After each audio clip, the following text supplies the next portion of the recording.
Bismillahirrahmanirrahim. Subhanallah, subhanallah, subhanallah, subhanallah, subhanallah. Bismillahirrahmanirrahim. Alhamdulillahil alamin.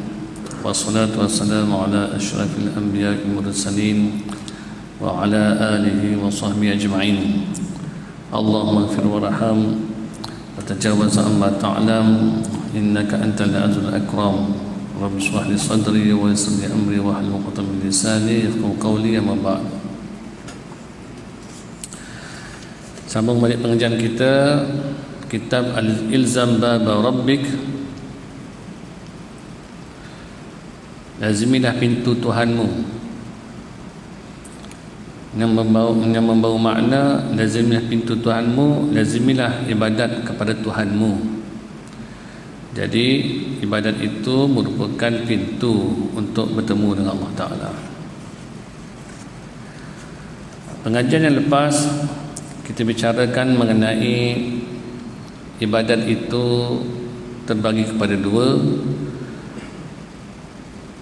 amar, yakni perintah, dan nahi, larangan.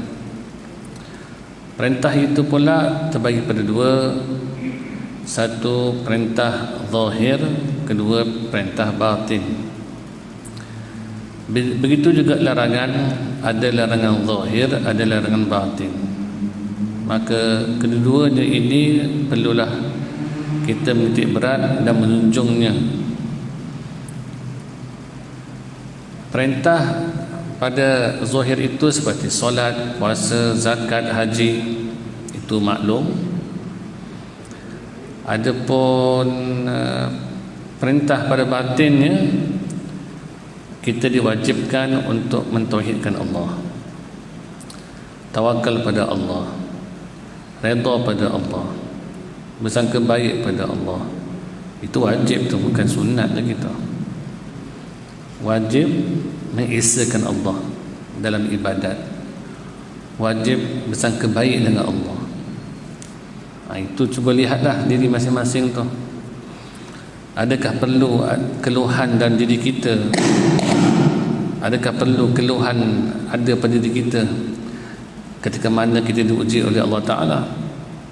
Sedangkan itu adalah, dugaan itu penuh dengan hikmah. Larangan pula, larangan zahir seperti minum arak, berjudi, membunuh, zina, itu larangan yang zahir, hendaklah kita jauhkan. Adapun larangan batin, apa dia? Menyekutukan Allah, berburuk sangka dengan Allah, meninggalkan tawakal secara total kepada Allah. Itu batin yang buruk tu. Hasad, dengki semua manusia, iri hati, dendam, kesumat. Maka ini adalah penyakit yang wajib kita jauhkan, tinggalkan. Haram jika kita melakukannya. Maka perlulah kita mengambil berat perkara ini, bukan dipandang dengan ringan. Kerana kita ini ada kalanya sibuk dengan memperbanyakkan amal, tetapi lupa bagaimana nak membaikkan amal. Sibuk dengan memperbanyakkan amal, tetapi lupa untuk membaikkan amal. Baiknya amal kita itu bergantung pada baiknya batin. Jika ada ikhlas, baiklah amal itu. Faman kana yarju liqa rabbi fa'yamal 'amalan salihan. Barang siapa menghendaki untuk bertemu dengan Tuhan, yang nak beramal soleh, amal yang baik, amal soleh. Tapi syaratnya apa? Wala yusyrik bi ibadati rabbih ahada. Tidaklah dia menyekutukan ibadat dengan sesiapa pun. Itu baru dikatakan amal yang soleh, amal yang baik. Jika amal itu dengan kesyirikan, ada niat unsur selain daripada Allah, maka taklah dipanggil amal yang baik. Malah mungkin kita letakkan amal yang fasid, amal yang rosak, amal orang munafik. Jadi sempena tahun baru ini, kerana dalam Islam tu bulan pertama dalam tahun baru itu ialah Muharram. Maka hendaklah kita melakukan satu penghijrahan.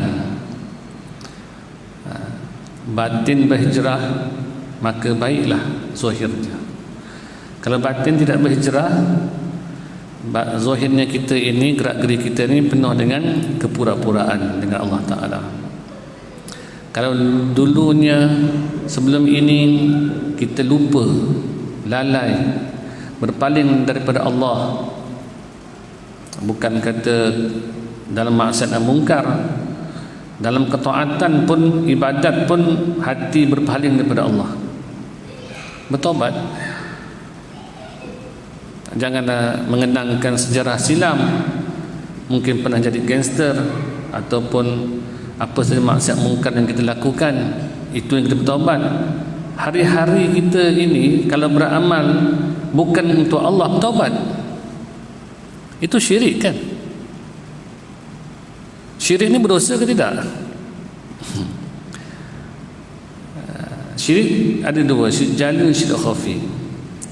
Syirik jali ini syirik yang nyata, yang mana seperti menyembah berhala, beriktikad berhala itu, ubat itu boleh menyembuhkan, beriktikad, meyakini 100% ubat menyembuhkan, menyembah berhala, maka itu jelas jatuh murtad.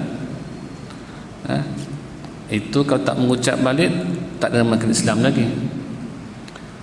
Adapun syirik khafi, syirik yang tersembunyi ini, dia tidak jatuh pada murtad, masih lagi muslim, tetapi muslim yang tercalar imannya, yang dikatakan muslim mukmin asi, yang bermaksiat dan mendurhakai Allah Ta'ala.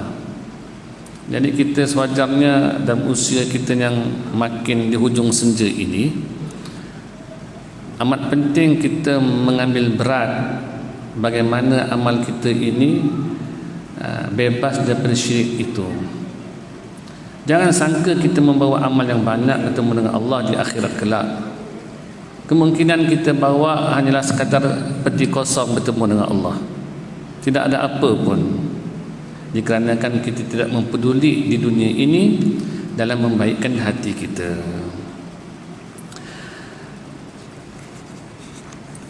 Baik, hari ini kita sambung lagi ke surat 6 itu. Tinggalkan segala sesuatu lainnya, tinggalkan segala sesuatu selainnya. Dalam bait, sambungan bait itu, ilzam baba rabbik, lazimilah pintu Tuhanmu, bermaksud lazimilah ibadat kepada Tuhanmu. Watruk kulladun, dan tinggalkan segala sesuatu selainnya. Tuan-tuan dengar betul-betul ni. Kalau disebut yang tak tasawuf, tinggalkan dunia, tinggalkan akal, tinggalkan kecerdikan, maksudnya tinggalkan usaha ikhtiar. Tinggalkan di sini jangan dipahamkan pada ayat meninggalkan lepaskan terus, tidak. Tinggalkan dunia dengan makna tinggalkan pergantungan kepada dunia. Tinggalkan kecerdikanmu, akalmu, bermakna maksudnya apa? Tinggalkan rasa cerdik itu. Tinggalkan usaha ikhtiarmu, maksudnya apa? Jangan bergantung pada usaha ikhtiar, kerana usaha ikhtiar itu sedikit pun tidak boleh memberi kesan. Kita sakit makan ubat, syarak suruh makan ubat, usaha untuk menyembuhkan diri, tetapi tinggalkan rasa ubat itu boleh menyembuhkan. Inilah tauhid. Tinggalkan sijil-sijil yang kita miliki, maksudnya apa? Jangan rasa pergantungan dengan sijil boleh mendatangkan rezeki. Tinggalkan segala sesuatu selainnya, selain Allah, yakni janganlah kamu bergantung kepada selainnya. Itu maksudnya. Perlu dipahamkan sebelum kita pergi jauh lagi. Tuan-tuan cuba lakarkan dalam peta minda, buat peta minda sendiri ya. Satu bulatan bahagi 3. Bulatan bagi 3. Kalau tempat lain saya guna whiteboard. Satu bulatan bahagi 3. 1/3-nya akal, 1/3-nya jasad, 1/3-nya hati ataupun roh lah. Akal itu fungsinya apa? Akal itu fungsinya berfikir. Kalaulah tak mampu nak berfikir, bermakna kalau begitu rehatlah, lepaskan jawatan, itu saja. Kenapa jadi AJK, jadi pengarah, tak nak berfikir lagi?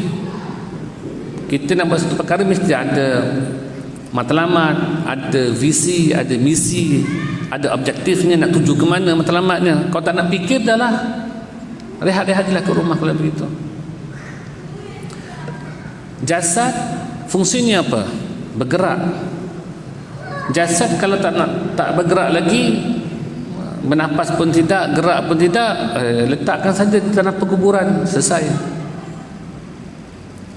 Kalau jasad itu masih ada di rumah, lihat ada masih bernafas lagi, dua keadaan, sama ada pemalas ataupun stroke. Itu.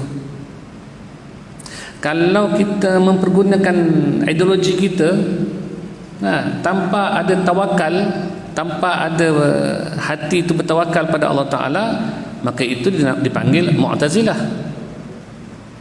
Kalau rasa independen, aku boleh buat, aku yakin, itu adalah Qadariyah. Adapun hati ni peranannya apa, fungsinya? Kalau akal fungsinya berfikir, jasad fungsinya bergerak, hati fungsinya apa? Tawakal, berserah. Berserah itu total 100% kepada Allah.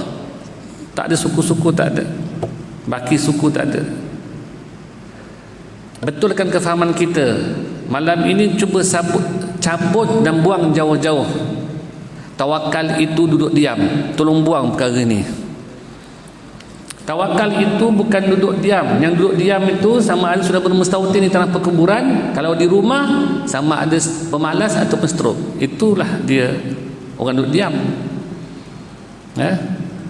Tawakal itu adalah penyerahan secara total kepada Allah. Kalau guru-guru tasawuf mengajar kitab, kita tawakal, betul lah tu tawakal. Tetapi tawakal itu tidak menafikan gerak jasad. Kalaulah tawakal tanpa berfikir, tanpa akal tidak berfikir, jasad tidak bergerak, maka penyerahan itu, inilah golongannya Jabariyah. Kalau akal saja berfikir kemudian bertawakal, itu adalah Mu'tazilah, Jabariyah. Kalau akal berfikir, jasad saja bergerak, itulah Mu'tazilah, Qadariyah. Tetapi bila berfungsi tiga ini, akal berfikir, jasad bergerak, hati bertawakal, baru dikatakan ahli sunnah wal jamaah. Inilah akidah kita. Jadi kalau tawakal itu bukan makna duduk diam. Kalau orang kata, Ustaz, kita kena berusaha lah. Siapa kata tak usaha? Kena usaha lah. Nak dapat anak terus memujang, macam mana dapat anak? Duduk dalam bilik nak menantikan rezeki datang, tak bekerja, tak ada lah. Sebab alam ini, pusingan alam ini bergerak atas hukum adat, sunnatullah. Ada sistem alam dia. Sistem alam ini dia bergerak ikut sistemnya lah. Kalau lapar, makan. Kalau sakit, cari ubat. Nak anak, bernikah. Nak hidup senang sikit, kerja lebih sikit. Ikut sistem alam. Adapun hati, 100% kena bertawakal kepada Allah. Tinggalkan segala sesuatu selainnya, yakni janganlah kamu bergantung kepada selainnya, dan jangan pula berharap kecuali kepadanya. Dan jangan pula berharap kecuali pada Allah. Nak mencari, nak memohon apa pun dengan Allah, kerana selainnya tidak memiliki apa yang ada di tangannya. Bahkan ia dan apa yang dimilikinya secara zahir adalah milik Allah Ta'ala. Orang yang nak kita minta tolong itu pun dia tu milik Allah juga. Kenapa perlu berharap pada dia? Tentang usaha jalan terus. Kita ada kabel lah katakan ya. Orang yang ada kabel orang kata, selalu orang kata ada kabel. Ya, kabel itu satu usaha lah. Tetapi jangan bergantung harap dengan kabel itu. Boleh mencubalah kalau ada rezeki-rezeki, kalau tidak. Bahkan ia dan apa yang dimiliki secara zahir adalah milik Allah, dan janganlah kamu takut kecuali kepadanya, kepada Allah, kerana selainnya tidak memiliki daya dan upaya, sebab segala daya dan upaya hanya milik Allah. Cuba kita hayati balik perkataan yang sering diucapkan, la haula wala quwwata illa billahil aliyyil azim. Ucapan ini disebut hauqalah, ucapan hauqalah.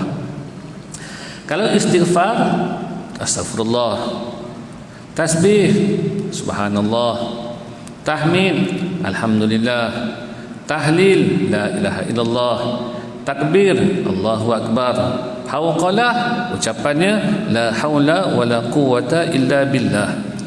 Baik, sekarang kita nak postmortem tentang ungkapan ini. La haula, tiada daya, wala quwwata, tiada kekuatan, illa billah, melainkan dengan Allah. Tafsirannya begini, la haula tiada daya antarkil ma'siyah, meninggalkan maksiat, illa bi'ismatillah, melainkan dengan pemeliharaan Allah. Seseorang tak buat maksiat mungkar itu bukan kerana ilmu. Berapa ramai orang yang berilmu bermaksiat lagi. Tahu kan rasuah tak boleh ambil, tapi berapa ramai yang ambil rasuah. Ingatkan sikit, banyak pula tu. Bermakna adakah kerana apa? Bermakna bukan kerana ilmu. Macam kita lah, kita tahu berdosa, haram mengumpat. Diumpamakan orang mengumpat itu memakan daging saudaranya, tapi masih mengumpat tak? Bermakna bukan kerana ilmu. Tak buat maksiat ini dikarenakan apa? Dikarenakan ismah, pemeliharaan Allah. Kalau Allah pelihara memang tak buat. Wala quwwata, dan tiada kekuatan, ala ta'ah, di atas mendirikan ketaatan, illa bi'aunillah, melainkan dengan bantuan Allah. Tuan-tuan datang ke sini dengan bantuan Allah, bukan pandai-pandai datang. Berapa ramai yang muda tak datang, berapa ramai yang sado, jaga pemakanan, makan hablaf dan sebagainya, tak datang jugalah. Sebab apa? Tak dibantu Allah. Jadi fahamlah kita kesimpulannya, tak buat maksiat mungkar kerana Allah pelihara, buat taat kerana Allah bantu, itu saja. Ini yang dipanggilkan hauqalah, pakaian hamba. Maka sekarang kita menghayatinya dalam kehidupan kita, tak buat maksiat mungkar ni sebab Allah pelihara kita. Terima kasih ya Allah. Buat taat ni kerana Allah bantu. Ya syukur ya Allah. Dah semua ya Allah. Aku ni hamba yang lemah, yang dhaif, tak mampu nak buat apa-apa ya Allah. Hanya bantuan Kau ya Allah. Baru dinamakan hamba. Kalau mata hati ini sentiasa menatap Dia yang memberi, maka kita akan rasa hina, rendah diri, fakir di depan Allah yang Maha Kaya itu. Barulah ada watak-watak kehambaan. Apa watak kehambaan? Hina diri. Setelah memandang diri yang hina, baru terlihat Allah yang mulia. Setelah melihat diri ni fakir, baru terlihat Allah itu kaya. Kalau terlihat dirinya jahil, baru ternampak Allah itu alim, maha mengetahui. Kalau nampak diri ni dhaif, lemah, baru ternampak Allah tu kuat, berkuasa. Jadi sempena tahun baru ini, Muharram ini, hendaklah kita kuatkan azam kita, niat kita, untuk pindahkan daripada memandang pandangan itu kepada pandang diri kepada pandang Allah. Ini satu hijrah. Barang siapa hijrah batinnya, maka zahirnya akan berhijrah juga. Kalau tidak, tidaklah.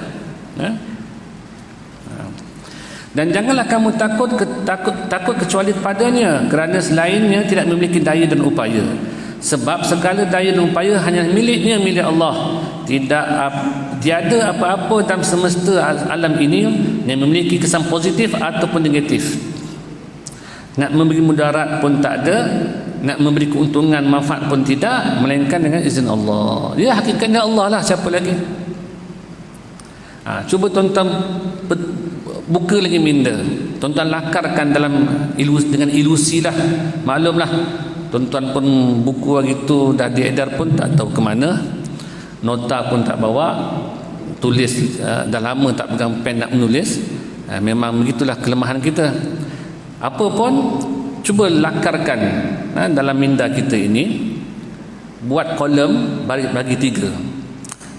Kolom pertama tu atasnya tulis sebab, itu singularnya. Kalau pluralnya asbab, benda yang sama juga. Kolom yang kedua itu pula musabbab, kesan daripada sebab, musabbab. Ketiganya musabbib, sebab seperti ubat. Daripada ubat itu ghalibnya mendatangkan kesan. Kesannya apa? Sembuh tu musabbab. Tetapi musabbib, penyebab yang hakikat sebenarnya yang menyembuhkan itu Allah. Makan itu sebab, makanan tu sebab. Kesan daripada makan itu kenyang, itu musabbab. Tetapi hakikat yang mengenyangkan tu Allah. Racun sebab, kesan daripada makan racun itu kematian, mudarat. Tetapi hakikatnya yang memudaratkan, yang mematikan itu musabbib Allah. Dan inilah yang perlu kita bawa dalam kehidupan kita seharian. Kita belajar bab solat bukan sepanjang masa kita solat. Solat fardu yang wajib pun 17 rakaat saja. Mungkin 17 minit, lebih sikit 20 minit. Kita belajar bab puasa bukan hari-hari puasa. Mungkin sebulan saja puasa, yang lain sunat tak ambil tahu pun. Itu pun kalau mampu puasa. Kalau tak mampu puasa, ya sudah, bayar fidyah saja. Belajar bab puasa, tapi nak puasa pun tak boleh sebab sakit. Kita belajar bab haji, ilmu tentang ibadat umrah, haji. Yang ada pitih je yang boleh pergi haji umrah ni, yang tak ada lah. Belajar saja dia, nak beramal tak boleh. Kita belajar bab zakat, habis-habis pun si fakir pun kena, fakir miskin pun kena keluar zakat juga. Zakat apa? Zakat fitrah. Nak kata belajar bab zakat peternakan, ternakan, membela pun tidak. Nak keluar zakat pertanian, tanaman, menanam pun tidak. Nak kata keluar zakat apa lagi? Emas, perak. Isteri kita banyak emas, kita tak ada emas. Banyak ilmu-ilmu fiqh yang kita belajar itu, kita hanya amal pada masa-masa tertentu, bulan tertentu, musim-musim tertentu sahaja. Ada pun ketika mana kita belajar ilmu tauhid, ilmu mengesahkan Allah, menunggalkan Allah, setiap nafas turun naik wajib mentauhidkan Allah. Sesaat kita leka, sesaat kita berpaling pada Allah, sesaat kita syirik pada Allah, ya bertobatlah. Kita kena rasakan bahawa ini satu salah. Kalau salah, bertobat, rasa menyesal, minta ampun pada Allah. Datang ke surau dengan bangga diri, ya itu berdosa kan? Dah bertobat ke belum? Takkan hari-hari datang dengan kedudukan kita sebagai besarnya pangkat kita, kedudukan kita sebagai AJK, sebagai orang yang menaung masjid, dengan watak-watak kesolehan, dengan sunah-sunah yang kita bawa dalam diri kita, itu berdosa kan? Tobat ke tidak? Kita hanya nampak di luar sana orang bermaksiat, kita kata dah tobat ke belum? Kita nampak orang perempuan tak tutup aurat, bila nak tutup aurat? Kita nampak hati-hati dah kembali pangkal jalan pakai tudung, kita kata dah tobat ke tidak tu? Kita ni yang riak hari-hari, ada riak, ada ujub, ada takabur, ada semaah, ada iri hati. Dah bertobat ke belum? Inilah yang tak kita sedar. Kenapa para sufi itu mengatakan orang yang bermaksiat itu lebih hampir kepada Allah daripada orang yang beribadat? Kerana apa? Kerana di hati orang bermaksiat itu ada takut,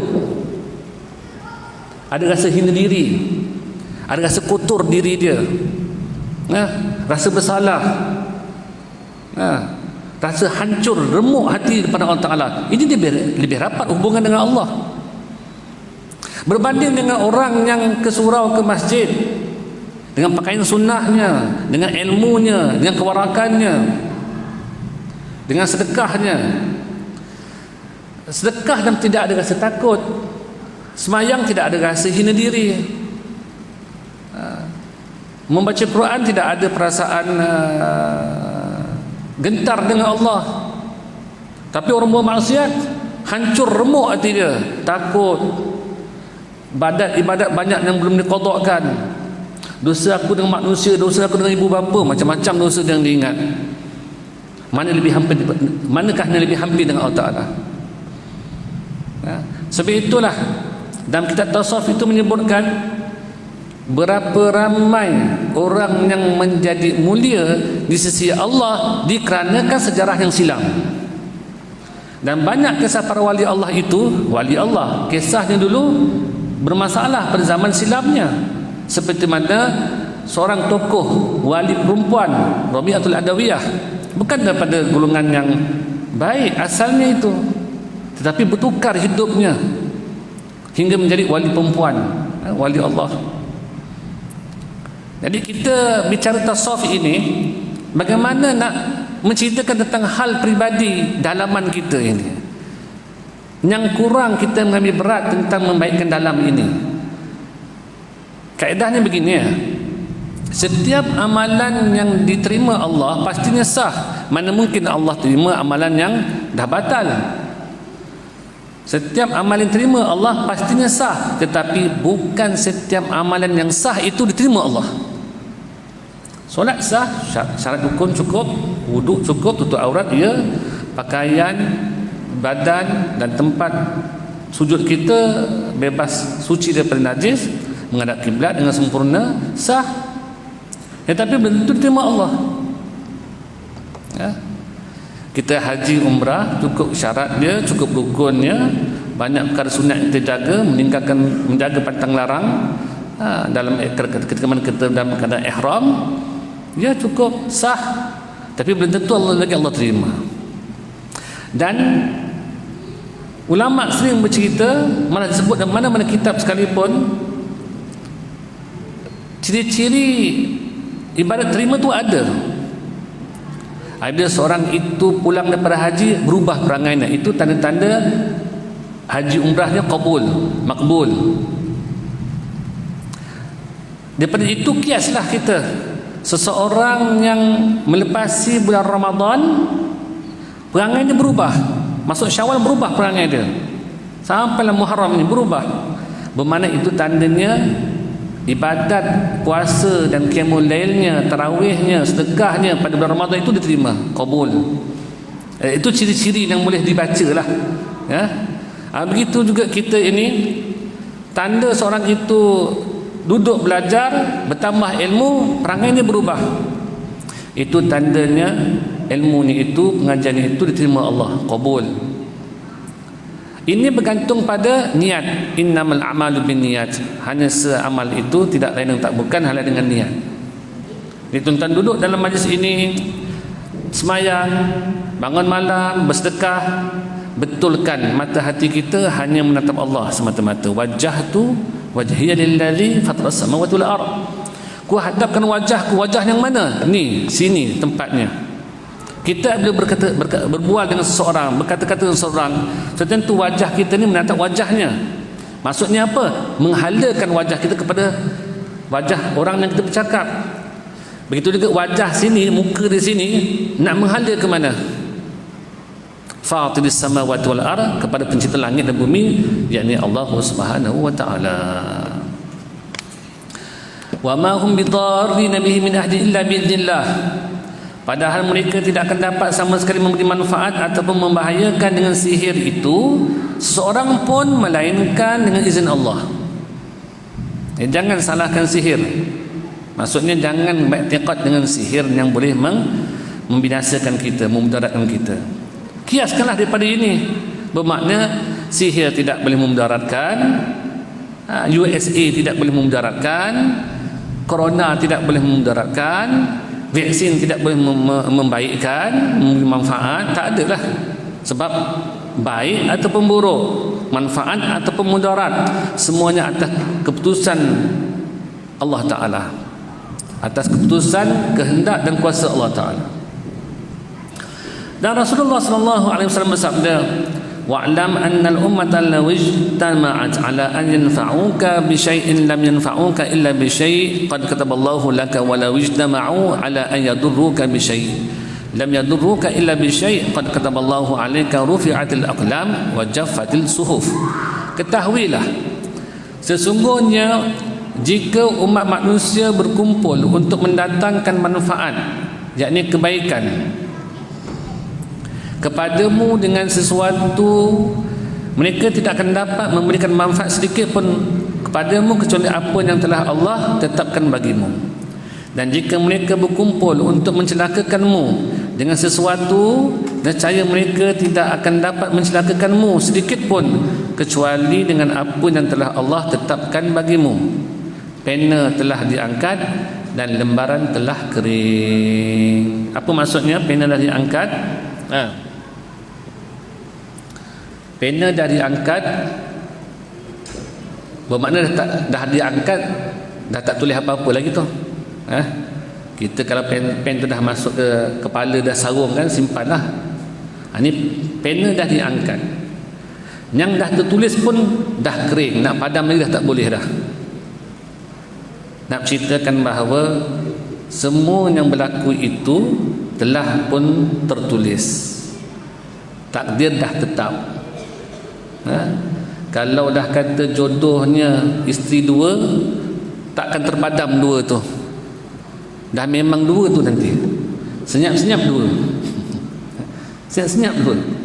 Kalau dah dikatakan usianya 45 tahun jadi jutawan, tak terpadam lagi dah. Memang jadi jutawan juga.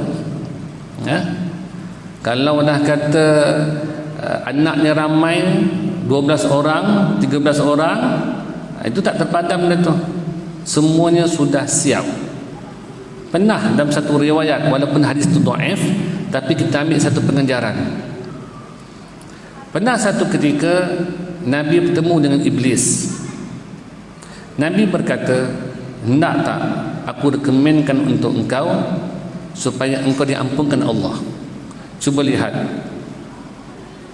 makhluk yang jahat ini pun, yang menyebabkan manusia masuk neraka ini, itu pun Nabi masih ada timbul rasa sayang, kasih lagi. Syaitan tu, iblis tu, nak tak aku kemenkan kau supaya kau ni diampunkan Allah Ta'ala. Kata iblis, rufi'atil aqlam wa jaffatis suhuf. Qalam sudah terangkat, lembaran sudah pun kering. Bermakna syaitan pun masih ada unsur kepercayaannya, keyakinannya kepada takdir Allah Ta'ala. Sebab itu sampaikan para sufi itu membicarakan tentang ma'rifatnya iblis. Iblis kenal Allah Ta'ala? Kenal sangat-sangat. Dia berdialog dengan Allah Ta'ala. Sampaikan betapa ma'rifatnya kenal dengan Allah Ta'ala itu, sampaikan dia minta izin. Izinkan aku untuk misalkan anak Adam. Kenapa minta izin? Kerana dia tahu tanpa izin Allah dia takkan mampu untuk menyesatkan anak Adam. Itu iblis punya makrifat tu. Mengenal dia sungguh Allah Ta'ala tu berkuasa. Namun dia minta izin, dan dia mengetahui bahawa ini takdirnya, maka dia pun menjalani watak-watak kejahatan itu. Sebab itu takdirnya begitu, lakonan dia. Maka itu si hikmah namanya. Itu adalah hikmah. Was'aluhu salamah min daril futun. Pohonlah kepadanya, kepada Allah, keselamatan daripada negeri fitnah, yakni dunia ini. Fitnah dalam bahasa Arab memiliki banyak makna. Di antaranya ialah kesesatan, menyesatkan, dosa, kezaliman, kekufuran, terbukanya keaiban, azab, musibah, harta, benda dan anak pinak. Anak pinak itu pun musibah juga tu. Ujian, fitnah, ujian. Dan ketahuilah sesungguhnya dunia ini dipenuhi dengan segala bentuk fitnah yang disebutkan di atas. Oleh sebab itu Allah Subhanahu wa taala mencelanya dalam banyak ayat-ayat Al-Quran, di antaranya wa mal hayatud dunya illa mata'ul ghurur. Dan ingatlah bahawa kehidupan dunia ini tidak lain hanyalah kesenangan bagi orang-orang yang terpedaya. Siapa terpedaya? Orang yang melupakan Allah, berpaling pada Allah. Ayat ini bukan nak meletakkan makna dunia itu betapa rendah hinanya. Rendah hina bagi orang yang bergantung dengannya, mencintainya. Rasulullah SAW bersabda, ad-dunya mal'unah, mal'unun ma fiha illa zikrullah wa ma walah. Dunia itu dilaknati dan apa yang ada di dalamnya pun dilaknat, kecuali mengingati Allah yang berzikir dan apa yang semisal dengannya. Fahamlah kita di sini, tuan-tuan dengar ayat ni. Dunia itu dilaknati dan apa yang ada di dalamnya pun dilaknat, kecuali mengingati Allah. Jadi nak membebaskan kita daripada laknat oleh Allah Ta'ala, sertakan dunia kita ini dengan zikir, ingat Allah. Kalaulah solat pun tidak ada Allah di situ, hinalah. Solat tidak ada Allah di sini, tak ingat Allah, dengan laranya, dengan bangga, dengan ujub, kan terhina tu solat seperti itu. Kalaulah ibadat sedekah ini tidak ada Allah, tidak menasai Allah yang memberi kekuatan untuk bersedekah, maka pembuatan sedekah ni dengan berbangga diri, dengan ujub, dengan riak ni hina. Justru itu, apa pun kerja buat kita ini, biarlah Allah di sampingnya, bersamanya. Dan banyak lagi hadis-hadis lain yang menjelaskan makna tersebut. Maka tidak ada jalan keselamatan daripada fitnah dunia kecuali atas pertolongan Allah Subhanahu wa taala, iaitu dengan melazimi pintunya dan menjalankan ajarannya. Jadi siapa nak bertemu dengan Allah Taala, melaluilah pintunya yang boleh mudah untuk kita bertemu dengan Allah, yakni mengekalkan terus diri kita dalam keadaan ibadat. Dan ibadat itu biarlah ada rasa ma'iyatullah, rasa kebersamaan Allah, dan sentiasa memakai diri kita ini dengan pakaian hawqalah, la haula wala quwwata illa billah.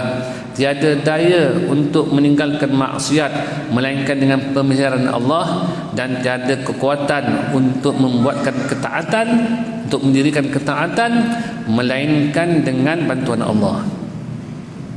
Itulah sifat hamba tu. Maka mohon pada Allah Ta'ala. Cuba kita renung seketika tentang hadis ini, tentang doa ini. Allahumma a'inni ala zikrika wa syukrika wa husni ibadatik. Ya Allah, bantulah aku dalam mengingatimu. Bermakna kita tak mampu ingat Allah. Di saat mana kita teringat Allah, itu sebenarnya Allah lah yang memperingatkan dirinya di dalam diri hamba, dan tanda itu hamba mengerti Allah. Tak mampu ingat Allah. Kalau ingat pun tak mampu, bagaimana boleh dirikan ketaatan pagi, petang, siang, malam? Tak mungkin lah, melainkan atas bantuan Allah. Wasyukrika, dan bersyukur kepada nikmatmu. Berapa ramai orang yang kufur dengan nikmat Allah, tidak disyukuri. Dan minta bantu juga dalam membaikkan setiap amal kita, amal kebajikan kita, amal soleh kita. Jadi nak ingat Allah, minta bantu Allah, nak mensyukuri nikmat Allah pun minta bantu Allah, nak membaikkan, membanyakkan amal kita pun, maka masih lagi bergantung pada Allah, meminta tolong dengan Allah Ta'ala. Dan seterusnya pada pengajian akan datang kita sambung bait ungkapan qasidah yang seterusnya. La yadhiqu sadruka fal hadithu yahun. janganlah dadamu menjadi sempit, kerana yang terjadi di dunia itu sungguh ringan. Inna ma'al usri yusra, bahawa sesungguhnya tiap-tiap kesukaran itu disertai dengan kemudahan. Jadi janganlah terlampau risau dengan apa saja ujian, musibah yang diberikan pada kita. Itu tidak lain adalah untuk memujuk kita kembali kepada Allah Ta'ala. Itu hikmah dia. Bala bencana ini adalah hikmahnya untuk apa? Untuk seorang hamba itu kembali kepada Allah. Tanda Allah tu sayang kasih pada hambanya, dan karena itu diberikan ujian. Mudah-mudahan dengan pengajian ini dapat membaikkan kita kefahaman kita, dan kefahaman yang baik itu akan membawa kepada amal yang baik. Wabillahi taufiq wal hidayah. Naqifuna walhamdulillah. Al-Fatihah. Alhamdulillah.